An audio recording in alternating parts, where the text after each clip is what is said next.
Hello everyone, Mr. Navratil here. So today we're going to be taking a look at the fourth part in our Onshape series. This one's called the Trough Block. So this is going to be kind of similar to the previous parts where we're going to be starting with the overall block of clay, and then we're going to be creating two channels that go along the top from back to front, and then also another channel that goes from the middle to the other side. And it kind of creates this little X in the middle as we do that. So we're going to go over to Onshape, and as always we're going to go to the top left, we're going to hit Create and then Document. When the name pops up, we're going to make sure to call it Trough Block, and then we'll go ahead and hit OK. So we're going to want to start with the overall length and height. So in this case it is 4.25 inches long and 2.5 inches high. And we'll wait for our workspace to load up here.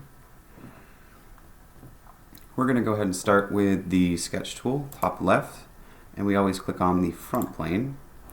I'm going to change my view with the view cube to the front, and we're simply going to use the rectangle tool as we have been doing. I'm going to start on the origin and come up, and we're going to use the dimension tool here to create the length and the height. So 4.25 inches long, and then we'll create the height at 2.5 inches. Now I'm all set, I'm ready to extrude, so I'm going to go ahead and hit the little green check mark.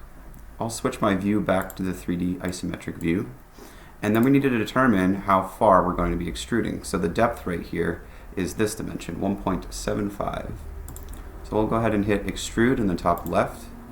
We'll select this rectangle, and we'll change it to 1.75. And we'll go ahead and hit the green check mark. So that's simple enough, starting with that overall block of clay. Now we just need to make these two channels. So to do that, we're just going to draw a couple of circles and use the extrude remove portion to take out that material. The radius of this is 0.75, and it is in fact in the center of both sides of this rectangular prism at this point. You might notice, taking a look at the dimension, that it says 0.88. The reason for that is because when this drawing was created, it rounded to that place. So the actual dimension, the actual half size of this would be 0.875. So that's kind of what we're going to use. So I'm going to go ahead and hit the sketch tool. I'll click on the end of this. We'll change our view so we can see.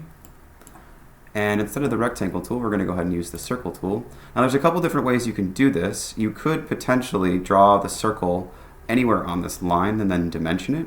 But you might notice that if you get closer to the middle, it kind of snaps into place, and it has this little square there. And what that's doing is it's constraining itself to the exact middle of this line.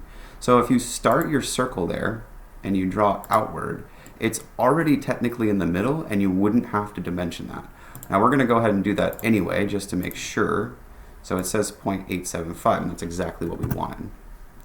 Now we don't want to finish just yet. We do have to tell the program exactly how big the circle is. So I'm going to go ahead and click on the circle and bring this out. Now a lot of times I see students make mistakes and forget that the dimension here is telling us the radius, which is the distance from the center to the outside of the circle. When we're adding in the dimension here, it's asking what is the diameter of this circle.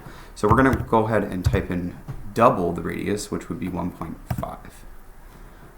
Now we're all set. We're going to hit the little green check mark. We'll change our view back.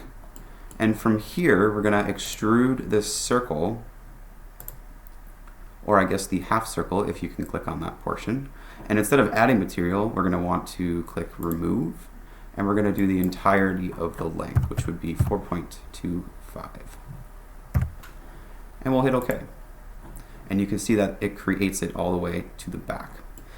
So we're about halfway there. Now we just need to create the other channel that goes perpendicular to that one. So we're going to hit the sketch tool. We'll click on the side. We'll click on the front view here. And we're going to do pretty much the same exact process. We're going to click on the circle tool. And again, you'll notice if you get close to the center, it snaps into place there. So we won't even have to dimension where exactly the center of that line is. We'll make a circle. We'll use the dimension tool. And again, we're going to create a 1.5 dimension for that.